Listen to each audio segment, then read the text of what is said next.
Hello and welcome to 2020 Vision. I'm Michael Gregson, and joining me today is one of the most influential men in Sri Lanka. The Governor of the Central Bank of Sri Lanka, Ajith Nivad Cabral. How conducive would you say that the business climate is here for start-up entrepreneurs? I would think it's reasonably good enough for a lot of startups, but compared with some of the countries which have very good systems and very good procedures, I would say that we have still some more to go, and we are working on those. We have a team at the Central Bank as well as in the Ministry of Economic Development who together are working on certain improvements right across the country's business sectors in order to ensure that getting electricity is faster, getting a permit to build construction is faster, that land registry works more efficiently. The Chief Justice is chairing a legal reform commission which is going to look at the laws delays to ensure that it is put right.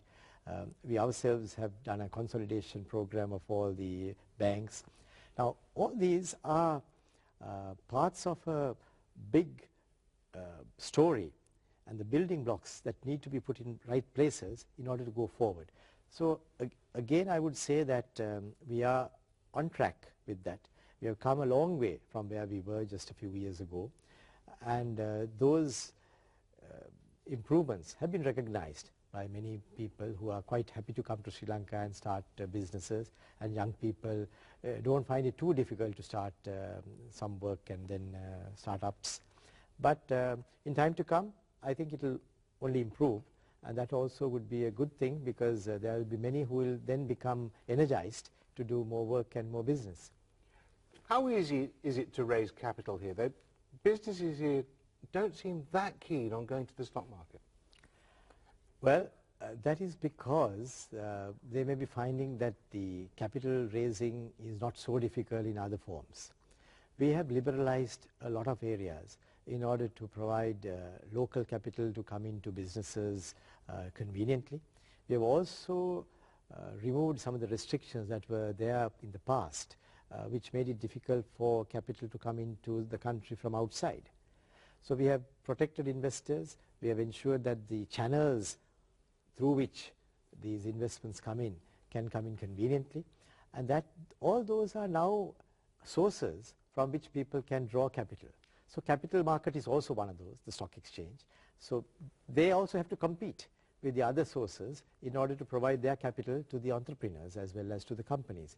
I think they are making progress. The laws are conducive for them. Their macro fundamentals are also suggesting that the capital market should become more and more relevant. But at the same time, they've got to compete. And if you have capital to give, they'll have to compete with the rest of the capital providers to ensure that they become attractive enough to ensure that the entrepreneurs as well as companies draw on their capital that they have. Many businesses in Sri Lanka are run by families. Do you think that's one of the reasons why they're reluctant to list? I think there is some truth in that statement. There are many Sri Lankan businesses which are doing very well, family-owned, and some of them may not be too keen to come out into the market and then seek funds, because the banks are also very supportive of them because they are so very well run. But over the last several years, we have seen some of them taking the first step in at least coming and listing some of their subsidiary companies, which is a good learning experience for both the listers as well as the companies, as well as the investors who are investing in those companies. I would like to think that over a period of time that this adjustment also would take place, and there will be many more family-owned companies that will come into the market. And I also think that in time to come, Michael, that there will be several family-owned companies which need scale. And when Sri Lanka moves into the next wave of development and you need to go out into the rest of the world, there would be a need to have a greater capital base. Now that capital base may not be sufficiently available within the family itself, because it may be quite big, a lot bigger than what they have today. And at that stage, some of them may be compelled to go to the market as well. So these are the evolutionary areas that we will have to see, and I'm confident that in the next few years we would see a gradual introduction of some of the top quality family companies into the stock exchange as well. Do you think that would also help the business culture by creating greater transparency and openness?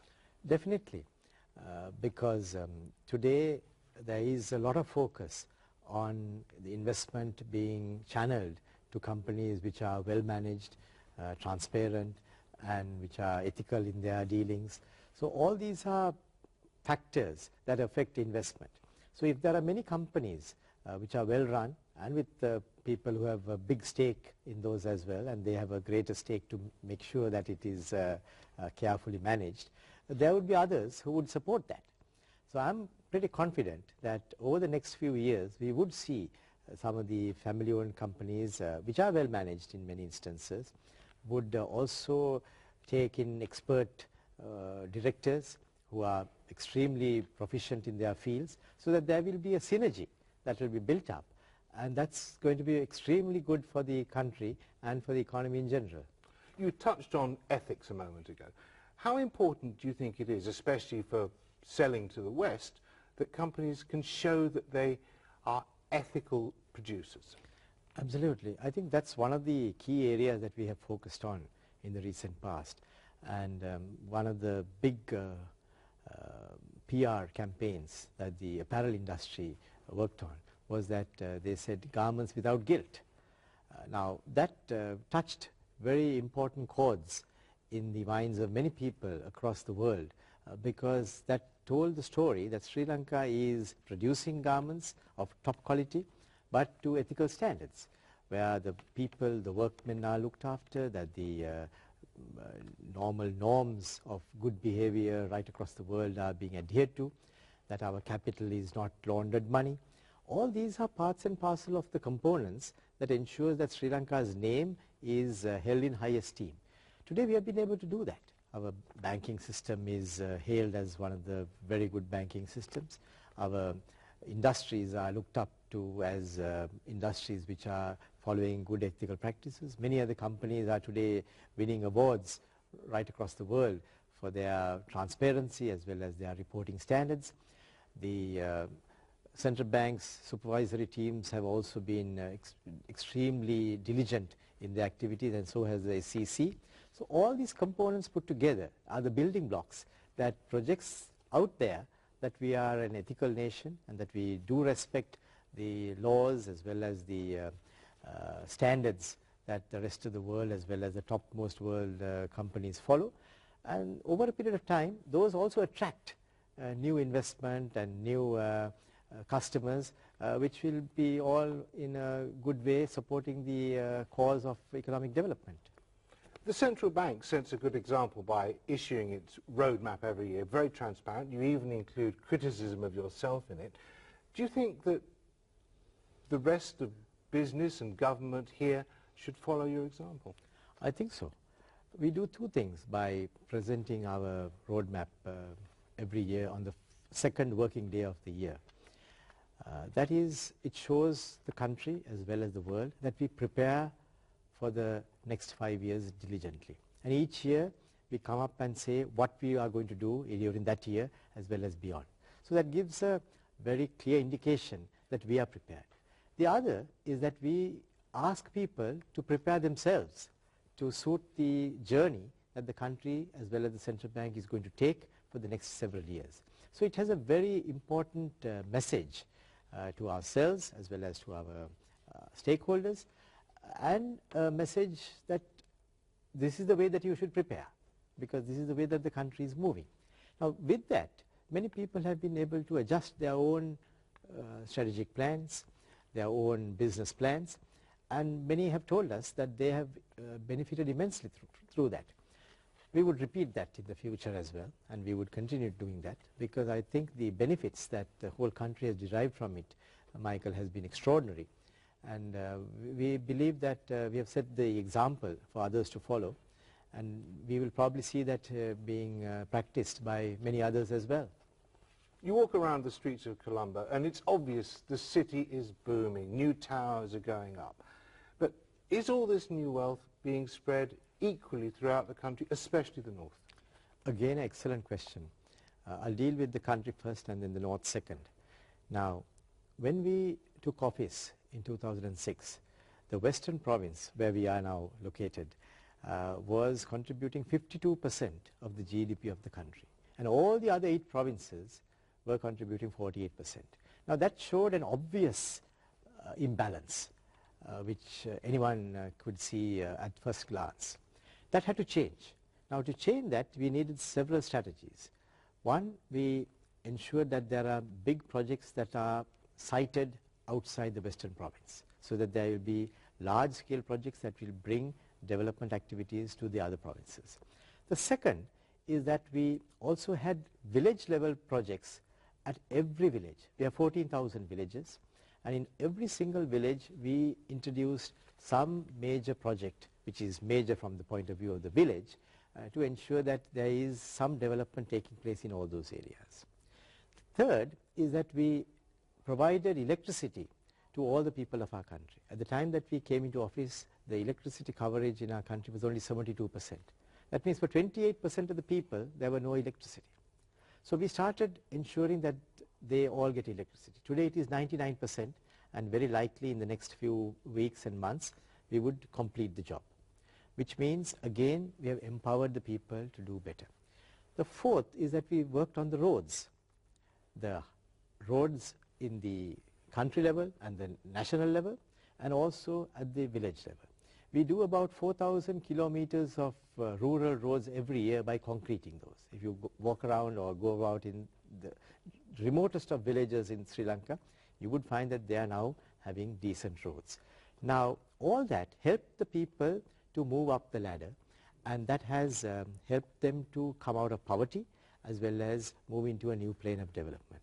Now, no country in the world can overcome the gap between the rich people and the poor people, and we shouldn't really attempt to do that by making the rich people poorer. We need to ensure that all the people in the country have a reasonable standard of living and that it is improving all the time. So today, if you look at our numbers, you would find that the western province is contributing only 42% to the GDP. It's not because the western province has done badly, and as you quite rightly observed, it's doing very well and it's booming. But it shows that the other provinces have now been able to gain even faster, and they now represent and contribute about 58% of the GDP. So, which has helped us to create some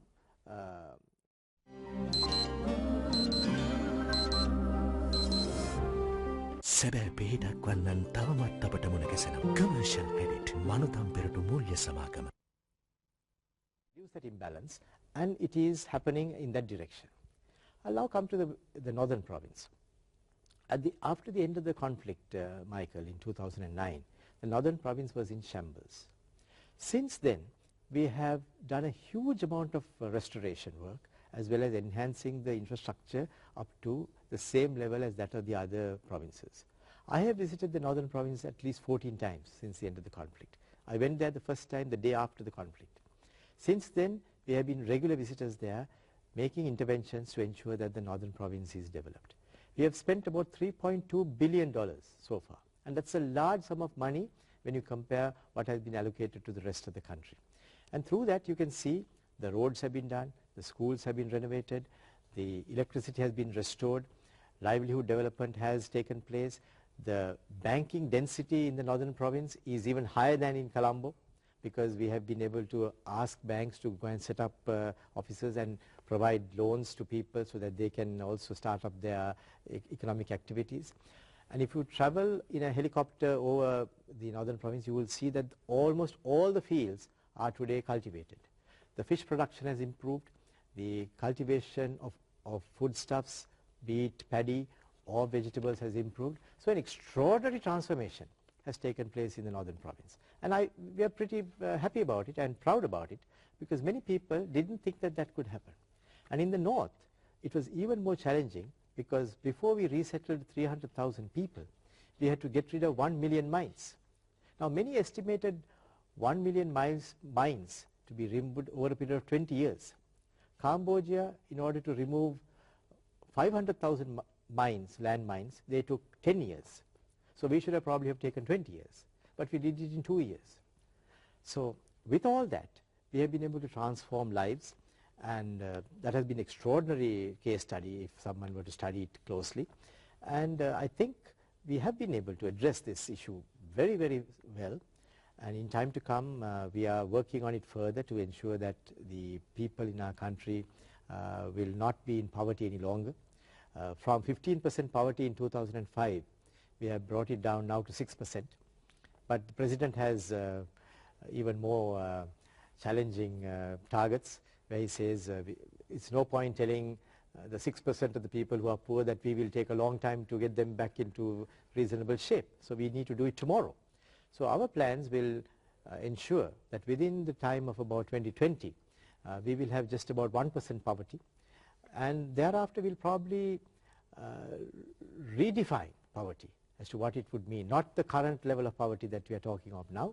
We'll probably redefine and then give ourselves another goal to say that, look, we will now want people to become even more well-to-do, and if they are not so well-to-do, we will still think that they are in poverty. So that kind of challenge has helped us to reposition the minds and to get all our people to move with some energy to deliver those results, and I think that's an important part of our development. A lot of these improvements in infrastructure, particularly electricity, have come about as a result of foreign investment, in particular from China. Is there a risk that Chinese investment could be too great and they could exert too great an influence? You see, Michael, today the guy who has the cash are the Chinese.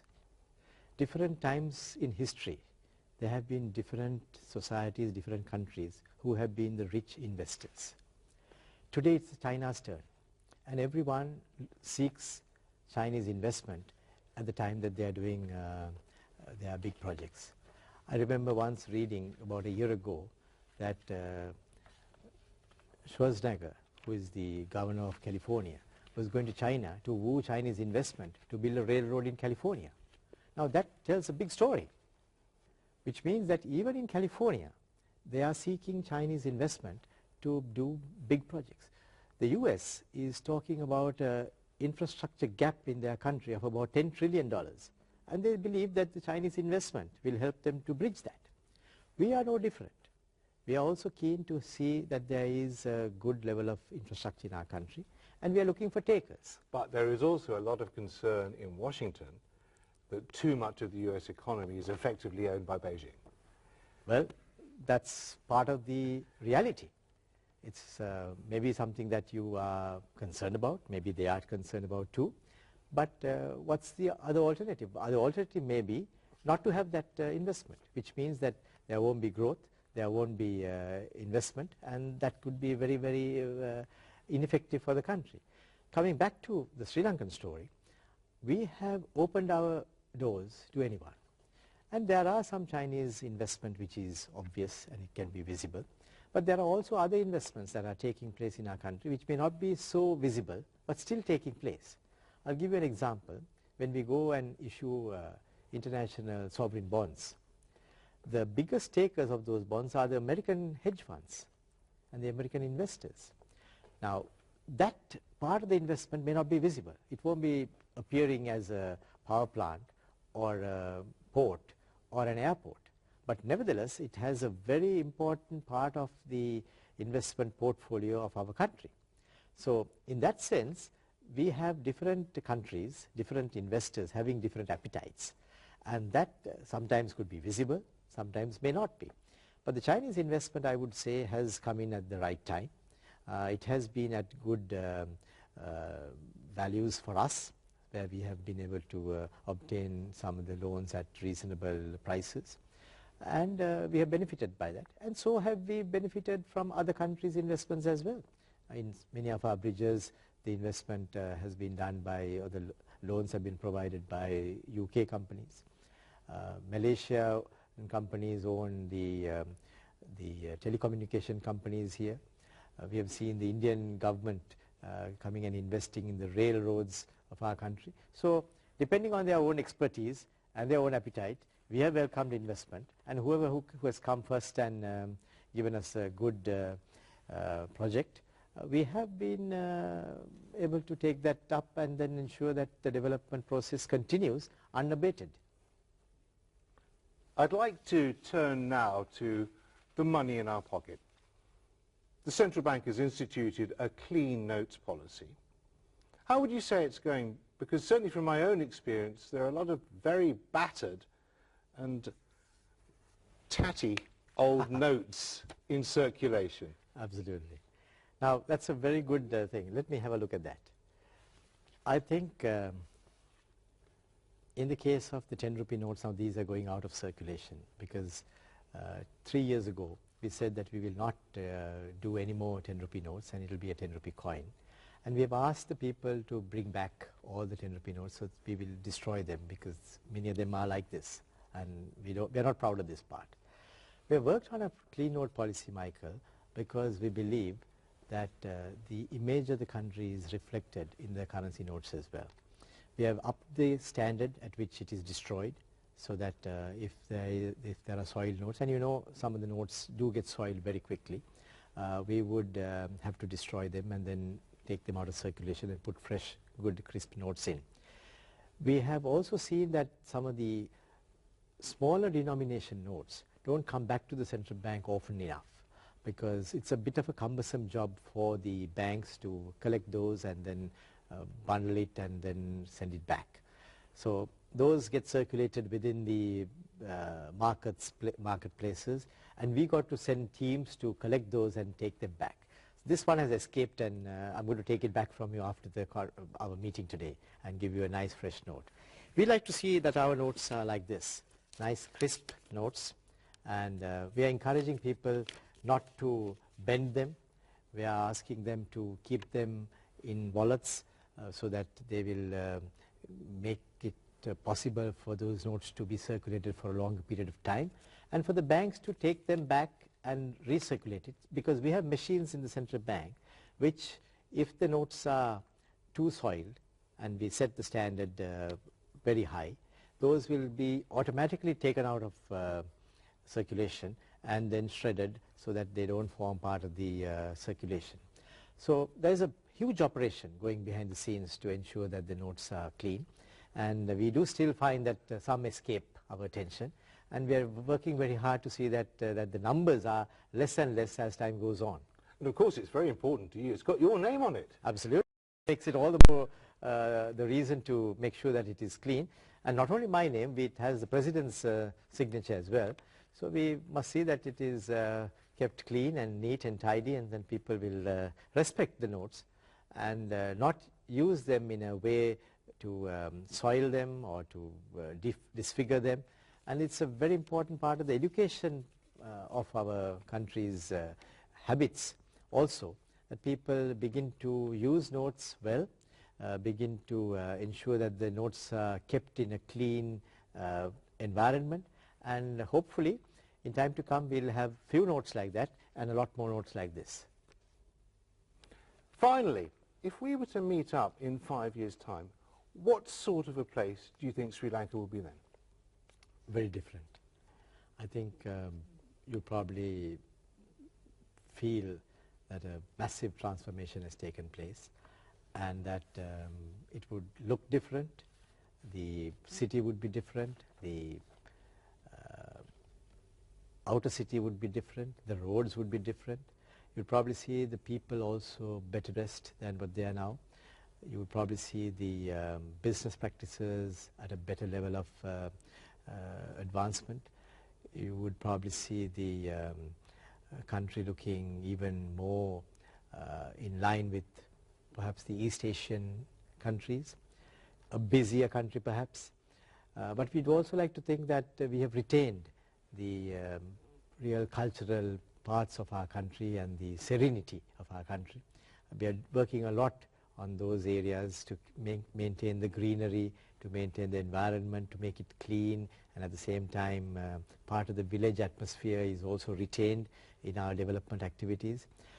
So I would think that you would see Sri Lankans still smiling and being a happy nation, But with that, I would think we would see a massive change in the structures as well as the overall appearance of the country.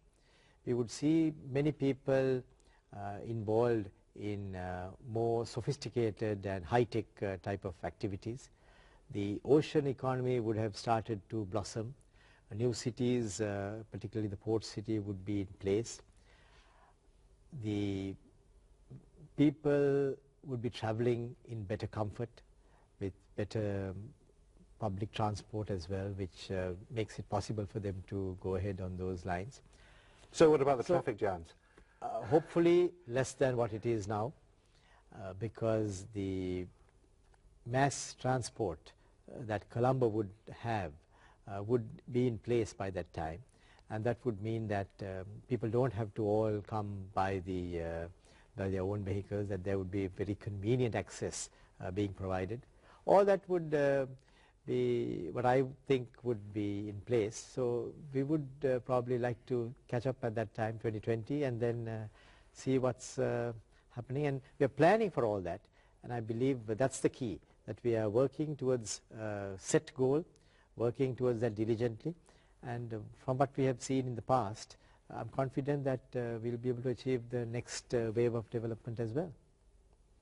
Ajith, Nivad, Cabral, Governor of the Central Bank of Sri Lanka, thank you very much. Thank you. I'm Michael Gregson. Join me next time on 2020 Vision.